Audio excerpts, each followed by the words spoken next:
ഇന്ന് നമുക്ക് നല്ല ടേസ്റ്റി ആയിട്ട് എളുപ്പത്തിൽ ചെയ്തെടുക്കാൻ പറ്റിയ നല്ലൊരു മീൻ കറി ഉണ്ടാക്കാം.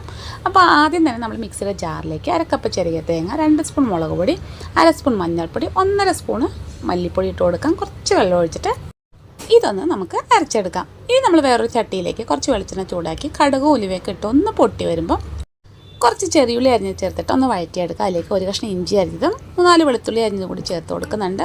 ഇനി 2-3 പച്ചമുളക് ഒന്ന് കീറിയിടുന്നുണ്ട്. അതുപോലെ തന്നെ 1 തക്കാളി കൂടി ചേർത്തിട്ട് നന്നായിട്ടൊന്ന് വഴറ്റിയെടുക്കാം.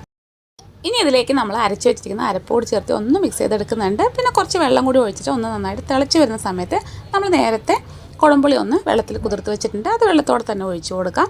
കുറച്ച് കറിവേപ്പില ഇട്ട് കൊടുക്കുന്നുണ്ട്. എന്നിട്ട് നന്നായിട്ട് തിളച്ച് വരുന്ന സമയത്ത് നമ്മൾ കഴുകി വൃത്തിയാക്കി വെച്ചിരിക്കുന്ന നമ്മുടെ മീൻ ചേർത്ത് കൊടുക്കുന്നുണ്ട്.